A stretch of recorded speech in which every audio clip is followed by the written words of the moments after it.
है ना, फिर उसको कभी संसार में कष्ट नहीं होगा, कभी पीड़ाएं नहीं होगी, कभी दर्द नहीं होगा, माया मोह में वो नहीं फंसेगा। फिर जीवन के उस महान पथ पे, महान यात्रा पे वो चल पड़ा। समझिए कि जीवन में रहते हुए ही, संसार में रहते हुए ही संसार से वो विमुख हो जाता है। फिर अब उसकी जो यात्रा शुरू होती है वो महायात्रा शुरू होती है। राजा जनक जो थे वो, उनकी भी महायात्रा शुरू हो गई थी।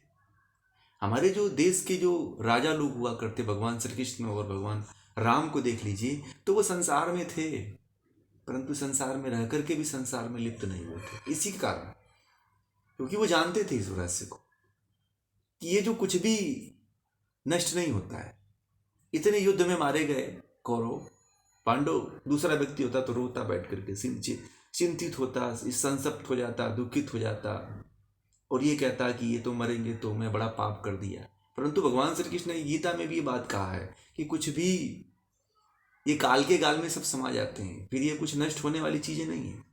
वो तो जब तक आप परमात्मा का साक्षात्कार नहीं करते हो, बस ये क्रम चलेगा, आना जाना क्रम लगा रहेगा।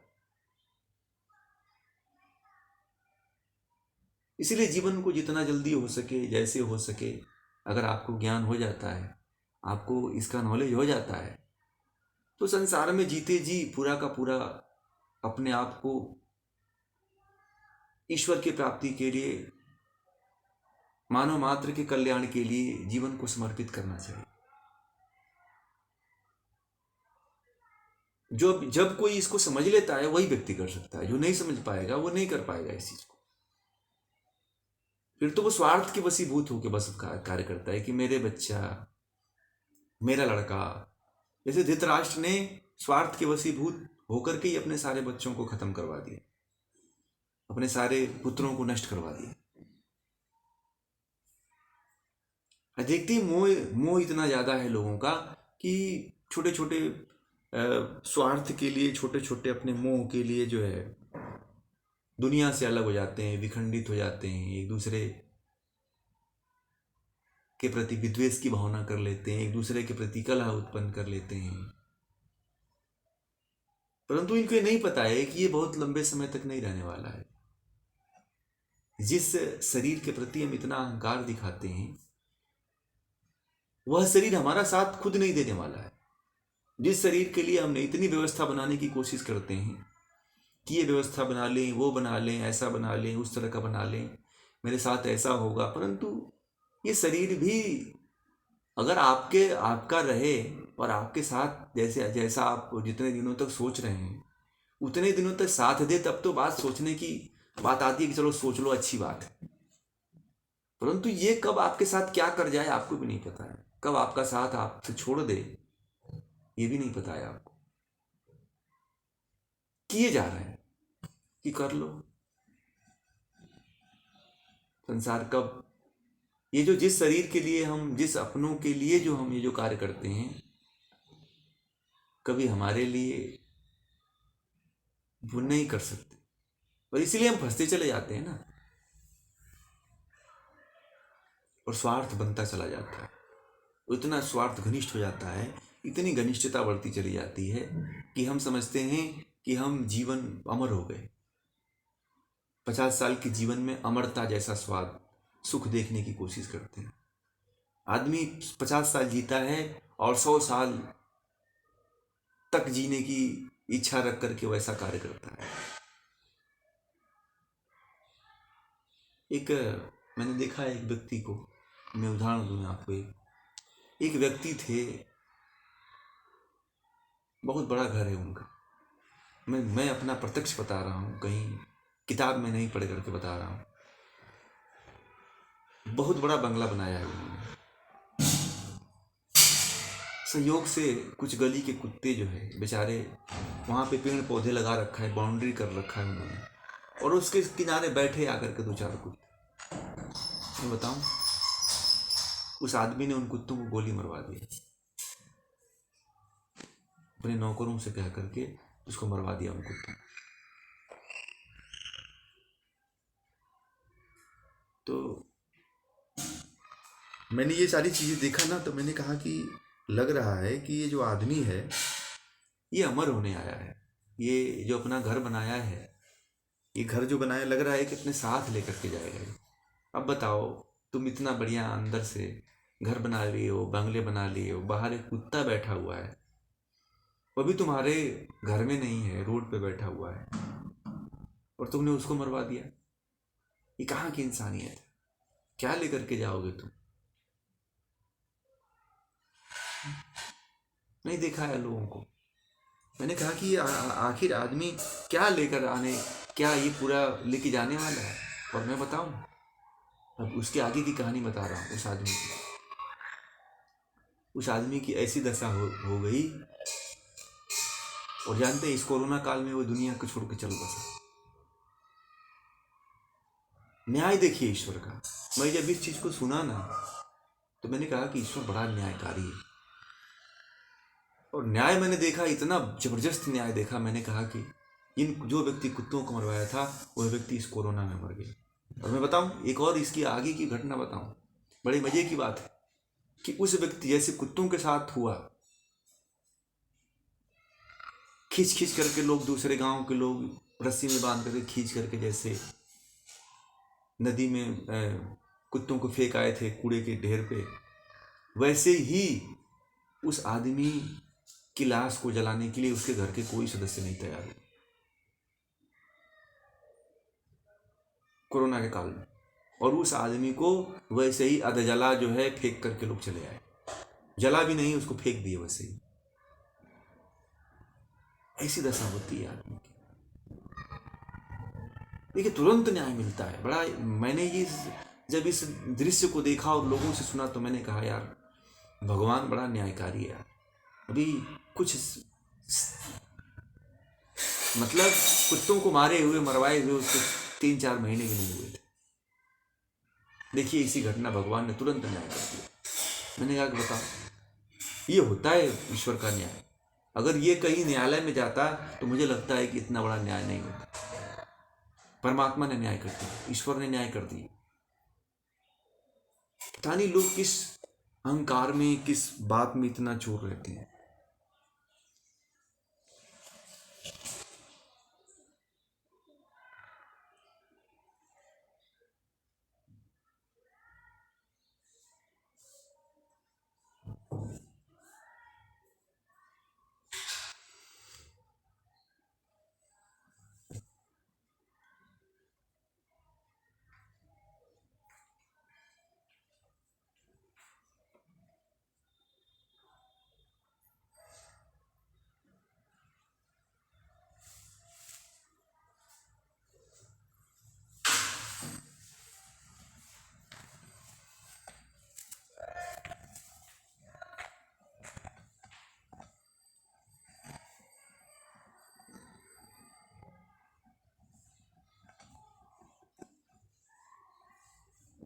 तो मैं वही जब दृश्य देखा तो बड़ा मुझे जो है परमात्मा के प्रति बड़ी श्रद्धा और जग गई।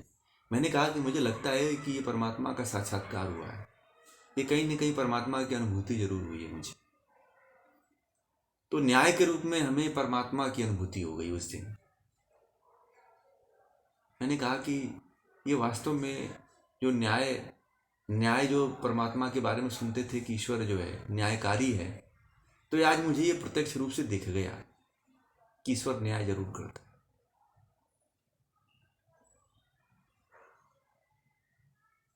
इसलिए जीवन में हर व्यक्ति को जो है ऐसा बनाना चाहिए, ऐसा अपने जीवन को बनाना चाहिए कि सभी जीव जंतुओं के प्रति, सभी प्राणियों के प्रति समभाव होना चाहिए, प्रेम का भाव होना चाहिए। अब आपके पास इतना ना हो जाए कि दूसरे का आप नष्ट करने लग जाए। आपके पास इतना ज्ञान न हो जाए कि दूसरे को आप अज्ञानी घोषित करने लग जाए।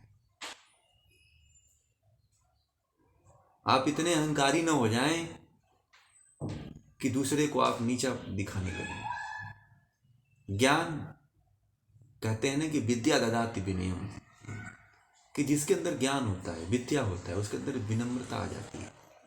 जिसके अंदर ज्ञान नहीं होता है उसके अंदर विनम्रता नहीं आती, अहंकार आ जाता है उसके अंदर, अहंकार की भाषा बोलता है। वो छोटे बड़े का भेदभाव रखता है। वही शरीर प्रकृति से मिले हुए जो पंच महाभूत हैं, इन पंच महाभूतों पे अहंकार करने लगता है। वह उम्र आदि बंधनों में बंध करके, जो ज्ञानी होता है उम्र के बंधन में नहीं बंधता है, वो इससे भी परे चला जाता है। चाहे उसके सामने कोई छोटा व्यक्ति हो तो, चाहे उसके सामने कोई बड़ा व्यक्ति हो तो, वह कभी इस तरह का भाव नहीं रखता है।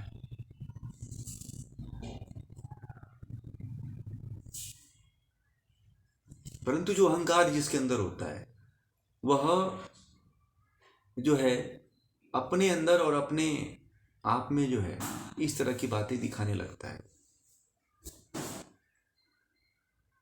एक दिन क्या हुआ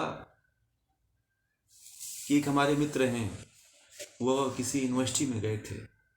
उनका काम था कुछ ऐसे कुछ करवाना था, तो गए वहाँ पे, वीसी से मिलना था, वीसी नहीं मिला, तो कहीं से नंबर ले लिए वीसी का। तो वीसी ने वीसी को फ़ोन लगाया, तो वीसी ने कहा कि तुम मेरे पास फ़ोन क्यों लगा दिए, तुम जानते हो मैं कौन बोल रहा हूँ।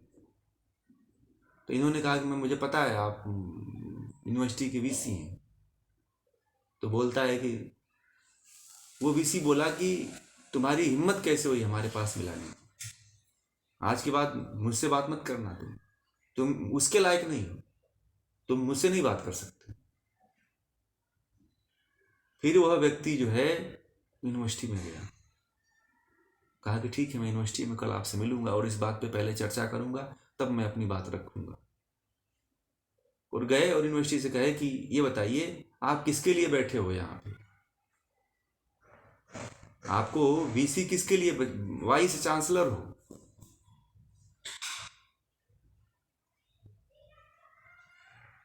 किसके लिए बैठे हो आप, किसके ऊपर राज करना चाहते हो।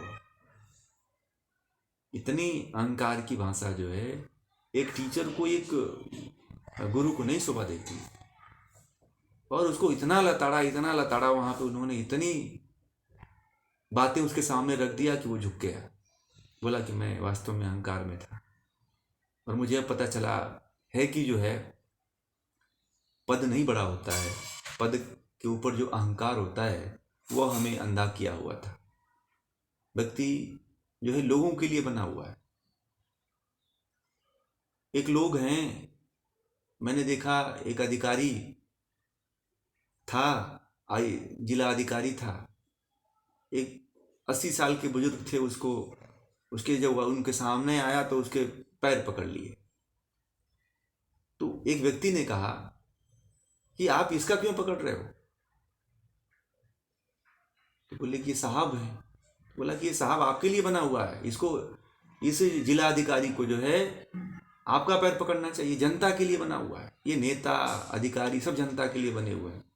उनको क्या होता है कि लोग जो है, एक शब्द है ना कल जो बताया था सर के बारे में, तो सर सर कह करके सिर पे उछला देते। कोई भी अधिकारी है, कोई भी मंत्री है, कोई भी नेता है, वो जनता के लिए और जनता के द्वारा चुना जाता है। उसको उतना, हाँ उसका एक अहमियत होना चाहिए, परंतु जब जनता का सम्मान करने लगे तो समझ जाइए कि वह अधिकारी नहीं है, फिर अहंकारी व्यक्ति हो गया। जो बड़ा होता है उतना, जितना बड़ा होता है उतना ही नीचे झुकता है। वो जो जितना छोटा होता है वो उतना ही अहंकारी होता है। तो जो ये अहंकार है ना, इस अहंकार को भी, जो अहंकार नामक तत्व है, ये अहंकार ही हमें इन तत्वों का साक्षात्कार नहीं करने देता है। प्रकृति के तत्वों का कितने लोगों ने साक्षात्कार किया है। अब इसमें से बहुत लोग ये हैं, तो उनसे पूछिए कि ये अपने शरीर कितने तत्वों से मिलकर के बनी हुई, तो सामान्य लोग 5 ही बताते हैं। कहते हैं ना कि आकाश से, जल से, पृथ्वी से, वायु से, अग्नि से, इन 5 तत्वों से बना हुआ है। परंतु अगर कोई ज़्यादा ज्ञानी है व्यक्ति, तो वो तो कहेगा कि नहीं, ये तो 25 तत्वों से मिलकर के बना हुआ है। आम इंसान तो बोलता है 5 तत्वों से मिलकर के शरीर बना हुआ है, परंतु हम लोग तो ये कहेंगे ना कि ये तो 25 तत्वों से मिलकर के बना हुआ। इसमें मन है, बुद्धि है, इंद्रियां हैं, कर्मेंद्रियां हैं, तन्मात्राएं हैं, इन तत्वों से मिलकर के बना हुआ। जब व्यक्ति इतना जानने की जब कोशिश करेगा और ये भी जानने की कोशिश करेगा कि एक दिन इसको नष्ट होना है, और एक दिन ये पूरी तरह से नष्ट नहीं होते हैं, अपने मूल तत्व में मिल जाते हैं जाकर के। पहले तो स्थूल रूप में भी आते हैं तत्व, स्थूल से सूक्ष्म में भी चले जाते हैं ये। आप शरीर को ही देख लीजिए तो शरीर का भी यही क्रम है ना।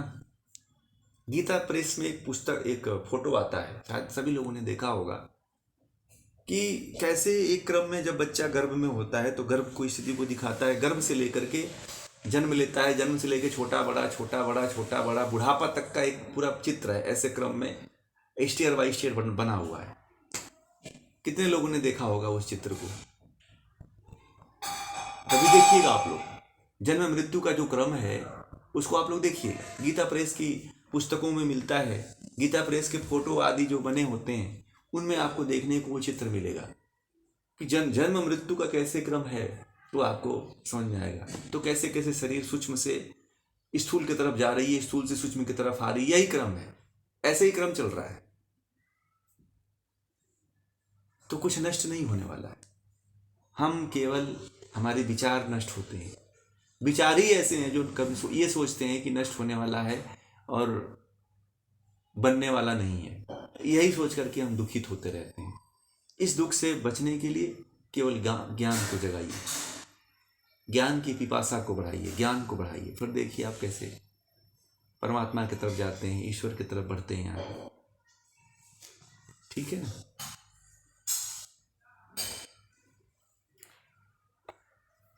समझ गए होंगे आप लोग इस सूत्र को?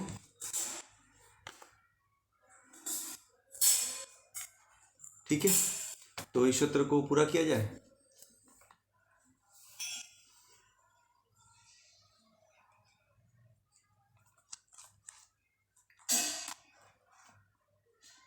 हाँ हाँ हाँ, जब गर्भ में जब आता है, जब निषेचन आदि क्रिया हो जाती है ना, देखिए वो तो आते हैं, वो जीवांश रूप में ही वो तो होते हैं, रज और वीर्य जो होते हैं।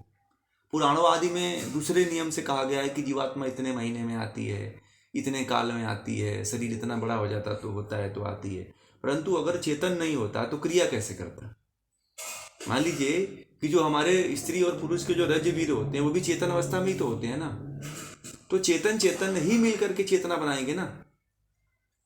बात समझिए, जो चेतन चेतन ही मिल करके आत्मा बनाएंगे ना, एक हो जाते हैं, फिर वो क्रॉस होते हैं। क्रॉस होने के बाद जब एक जब बन जाता है तब उसमें जीवात्मा एक स्थिर होती है आकर के। ठीक है, उसके बाद जो है ऐसा नहीं है कि जब जो है 3 महीने बाद जो है आत्मा आती है, ऐसा कुछ नहीं है। जैसे ही क्रॉस होते हैं, जैसे ही रज और वीर मिलते हैं, जब दोनों एक हो जाते हैं तो एक आत्मा उसमें आ जाती है, एकत्व को प्राप्त हो जाते हैं वो, और तभी आत्मा आती है।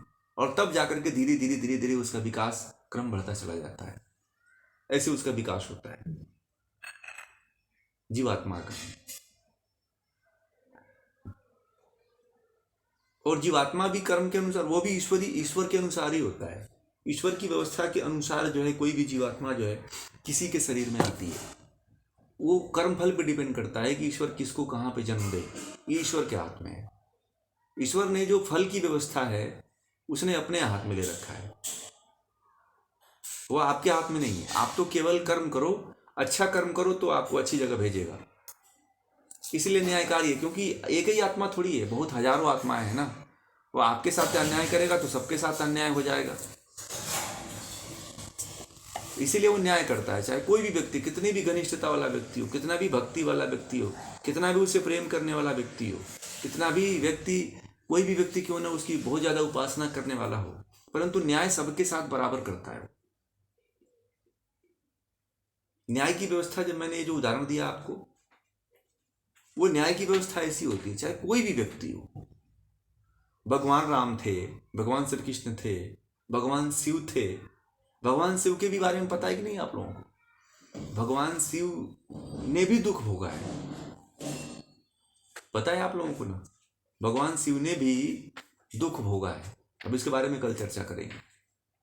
कोई ऐसा दृष्टांत आएगा तो वहां भी बताएंगे भगवान शिव ने कैसे जो है वो भी दुखित अवस्था में पहुंचे थे। वो भी इस पृथ्वी पे जो शरीरधारी आते हैं वो सभी दुख में कहीं ना कहीं दुखित होते हैं, और ये दुखमय ही संसार है। और कहीं ना कहीं इस दुखमय संसार में दुख हर व्यक्ति को मिलता है और भोगना पड़ता है दुख। ठीक है ना। चलिए, और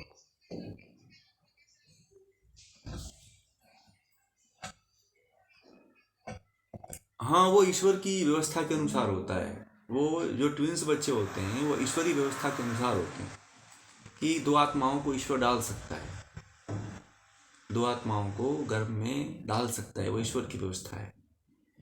एक साथ जो है एक माँ बाप के, देखिए अलग अलग होते हैं, ट्विंस जो होते हैं वो अलग अलग होते हैं, और दोनों की अलग अलग आत्माएं उसमें शरीर में होती हैं, एक आत्मा नहीं होती है। ध्यान रखिएगा, ये नहीं कि दो ट्विंस बच्चे हुए तो दोनों की आत्मा एक हुई, ऐसा नहीं होता है। दोनों की आत्मा अलग अलग होती है, दोनों की एक नहीं होती। अगर एक होती तो फिर तो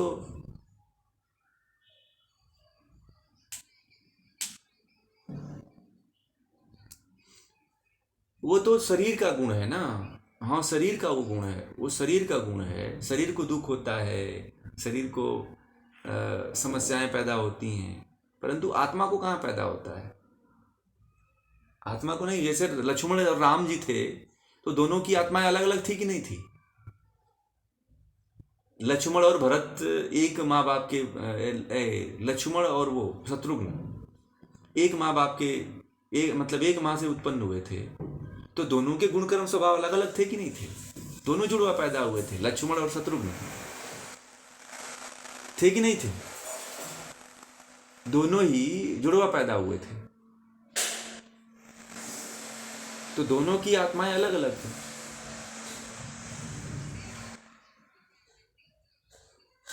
वो तो शरीर, वो तो देखिए वो जो गुण जो सल्दी हुआ तो सल्दी हो जाता है, तो ये तो शरीर के गुण है ना, ये तत्व सृष्टि का गुण है। ये सृष्टि के कारण ऐसा होता है। आ, आत्मा का संबंध अलग अलग है, उसकी आत्मा अलग है, दूसरी की आत्मा अलग है। दोनों बच्चों में दो आत्माएं रहती हैं। एक आत्मा कभी दो शरीर, एक आत्मा दो शरीर में नहीं रहती। ठीक है, दोनों के अंदर अलग अलग आत्माएं हैं। जैसे कि आप ये देखिए,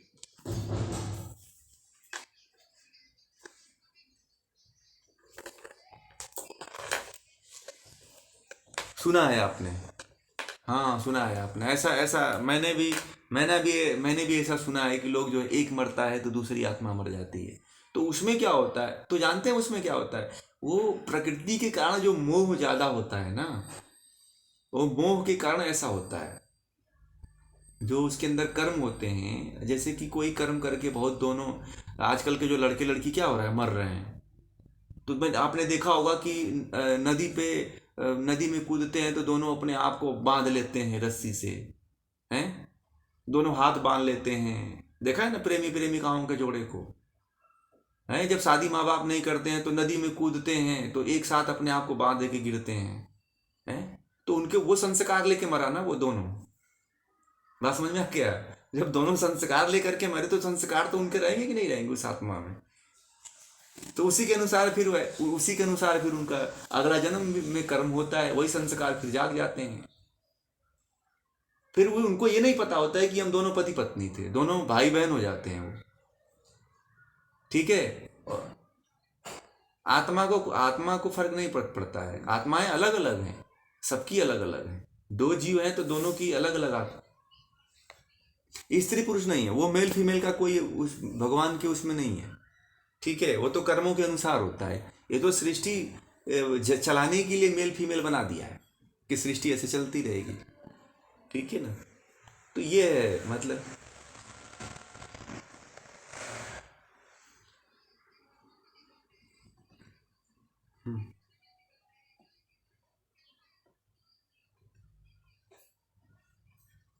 हाँ हाँ, उनका,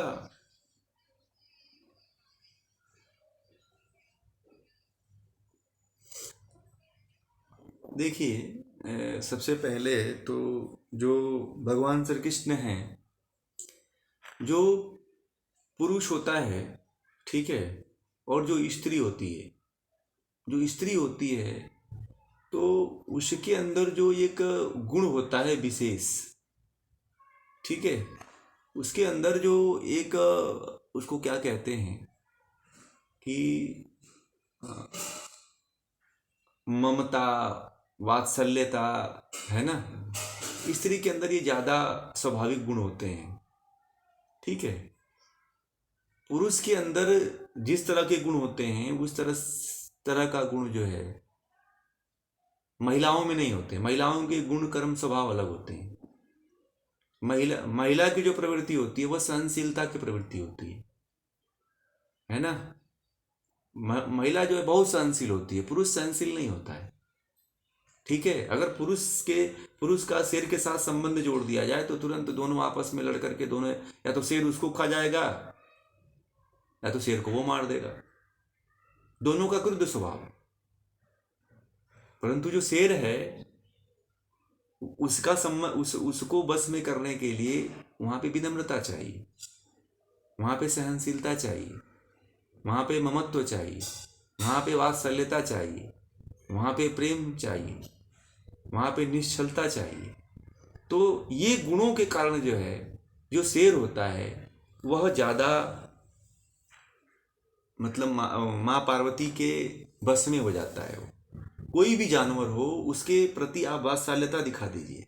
एक कुत्ता आता है, एक कुत्ते को मात्र आप एक बार सहला दीजिए, आप देखिए आपके पीछे पूंछ हिलाते हुए आपके पीछे पीछा नहीं छोड़ेगा आपका। कभी किया है आप लोगों ने? कभी देखिएगा कि किसी जानवर को, किसी जीव जंतु को आप एक बार चुटकार दीजिए और उसको बुला करके सहला दीजिए तो फिर आपके साथ वो छोड़ेगा नहीं, आपका पीछा नहीं छोड़ता है, चाहे कितना भी खूंखार जंतु हो। उसको प्रेम बड़ा पसंद आता है और महिलाएं इसमें बड़े आगे हैं, पुरुषों के वो नहीं आता है। वो वात्सल्यता उनके अंदर नहीं है, वो ममत्व उनके अंदर नहीं है, इसलिए जो है। और भगवान, और जो गाय होती हैं या जो बैल होते हैं या फिर जो है जो और भी जो जीव जंतु हैं, तो हर प्रकृति जिस तरह की, जिस व्यक्ति की प्रकृति होती है उस तरह के पशु उसके प्रति आकर्षित होते हैं। जैसे भगवान विष्णु का जो है उनका वाहन जो है गरुड़ है, गणेश जी का वाहन जो है चूहा है। तो इस तरह से जितने भी जीव जंतु हैं, वो जीव जंतु हर व्यक्ति के गुण कर्म स्वभाव के अनुकूल जो है वह उनके करीब जाता है वो, ठीक है। वह उस व्यक्ति के करीब इसलिए जाता है कि वह उस व्यक्ति के गुण कर्म स्वभाव के ऊपर डिपेंड करता है कि जिसके अंदर इतना ममत्व और इतनी बड़ी ममता हो कि शेर जैसे राक्षस मतलब कि मांसाहारी जीव को भी अपने बस में कर रखती है, वह केवल माँ ही कर सकती है, ठीक है। और बैल है, सांड है, तो सांड को बस में करना सबके बस की बात नहीं है, इसलिए उसकी सवारी केवल भगवान शिव ही कर सकते हैं। और उसमें तो लड़ना भी पड़ेगा, वो तो ममता ममता नहीं जानता है, उसको तो बस में करने के लिए जो है बल भी चाहिए। तो बल के लिए भगवान शिव जो है रुद्र रूप धारण करके नंदी को बस में करते हैं। तो अपने गुण कर्म स्वभाव भगवान श्री कृष्ण जो है पालन करके, जो है गाय का पालन करके, जो है गाय को सहला करके जो है अपने बस में करते हैं। तो वो गाय भगवान श्री कृष्ण के अंदर गुण था वो, ठीक है। गणेश जी के अंदर क्या गुण था? गणेश जी जो चूहों को बड़ा खाना प्रिय होता है, मीठा मीठा आदि दाना आदि बड़ा प्रिय होता है। तो गणेश भगवान जो है इन चूहों को खिलाने में बड़े माहिर थे, मीठे पदार्थ आदि जो भी दाना दाना है वो खिलाने में बड़े माहिर थे, इसलिए उनके वो प्रिय हो गए। हर व्यक्ति जो है जो होता है अपने गुण कर्म स्वभाव के कारण उसके पास जीव जंतु पशु पक्षी आ जाते हैं, समझ रहे हैं ना। और उससे संबंधित जुड़ जाते हैं आकर के, उससे संबंधित। आजकल लोग कुत्तों से प्रेम कर लेते हैं, है ना। सबके घरों में कुत्ते, आजकल नए नए कुत्ते, नए नए विदेशों से कुत्ते ला करके पाल रखा है लोगों ने, तो उनके अनुकूल हो जाता है जैसा उनका स्वभाव है।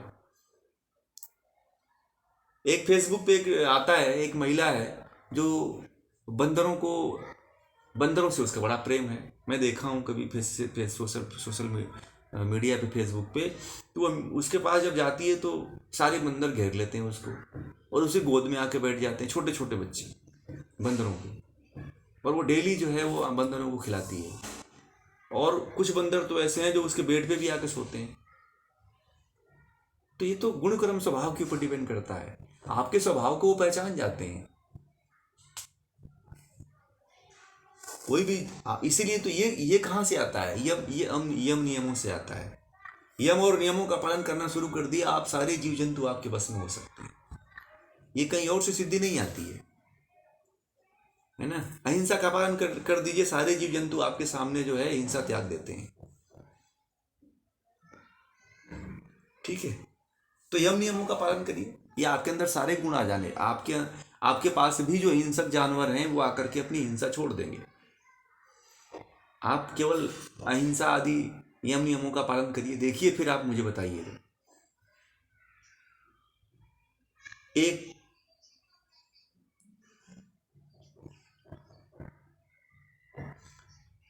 जैसे भगवान बुद्ध क्या थे, भगवान बुद्ध अहिंसा का पालन करते थे। अंगुली माल जो डाकू था बड़ा ही खतरनाक था। जैसे ही अंगुली माल डाकू के पास गए तो महात्मा बुद्ध चलते ही गए, रुके नहीं।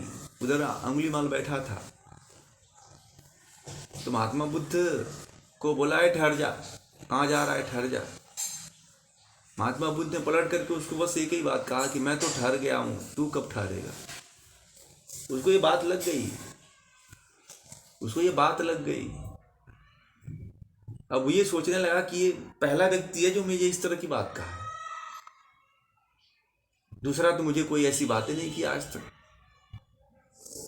तो हर व्यक्ति के अंदर क्या भावनाएं होती हैं, क्या गुण होता है। अब मैं बताऊं, एक घटना बताऊं कि मैं एक हॉस्पिटल में गया तो मैंने देखा कि लाइन में जो है कम से कम 150 लोग लगे हुए थे और 150 लोगों को एक डॉक्टर ने 15 मिनट में जो है निपटा दिया।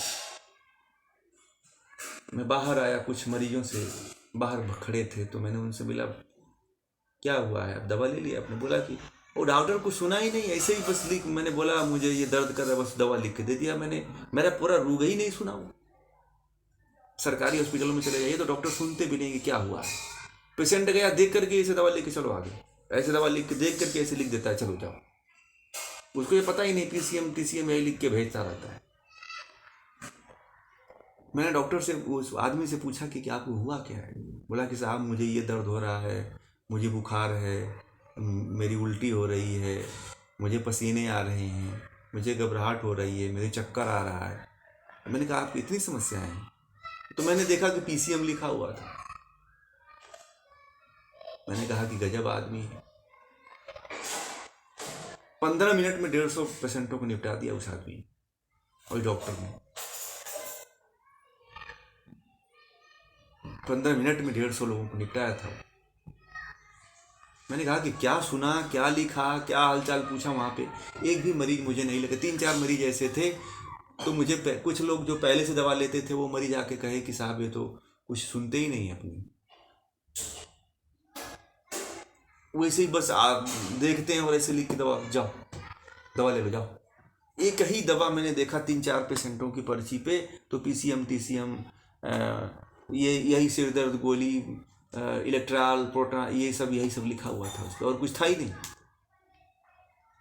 बड़े मैं आश्चर्यचकित हो गया कि कम से कम ये इनसे बात ही कर लेता, यही दवा दे देता कम से कम, चलो ठीक है मानते हैं, केवल इनकी सुन तो लेता कम से कम। और 1 घंटा की ओपीडी चला करके फिर 9-2-11 में डॉक्टर खड़े हैं, दूसरे लाइन में आकर खड़े हैं। ये स्थिति है। तो ये ऐसा होता है। बड़ा ही आजकल समय बदल चुका, किसी के दुख को सुन लेने से ही उसके दुख दूर हो जाते हैं। केवल आप सुनने की क्षमता रखिए। किसी को बहुत ज़्यादा पीड़ा हो ना तो उसकी पीड़ा को सुन लीजिए, उसके 50% जो है पीड़ा बाहर निकल जाती है। निकलने दीजिए उसके उद्गार को, अंदर के भीतर के उद्गार को, नहीं तो दबा रहेगा तो बहुत बड़ा खतरनाक होता है। ऐसे आपने सुना है, जैसे कोई बात हुई और वो तुरंत घटना घटी है, जब तक दूसरा व्यक्ति तीसरा व्यक्ति वहां पे जितने मौजूद थे 10 लोगों को नहीं कहे तब तक उनके अंदर बेचैनी बनी रहती है, और जब तक कह लेते हैं तो फिर अशांत हो जाते हैं, ये चलो अब शांत हो गया, सब जान गए अब, तो उसके अंदर की जो टसन थी पूरी तरह से समाप्त हो जाती। तो निकलने दीजिए पूरे उद्गार।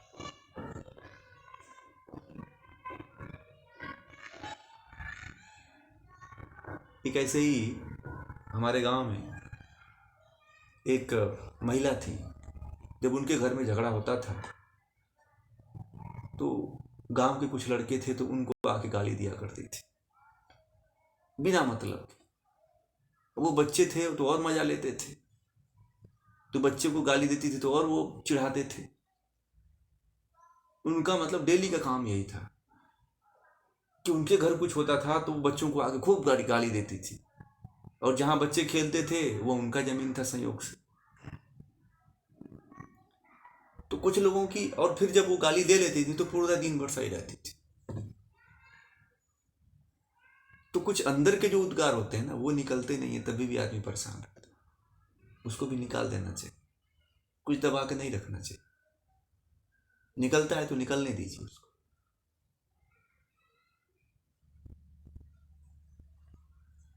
ऐसे ही लोग पागल हो जाते हैं, समझ रहे हैं ना। चलिए, तो ये सत्र को पूरा करते हैं।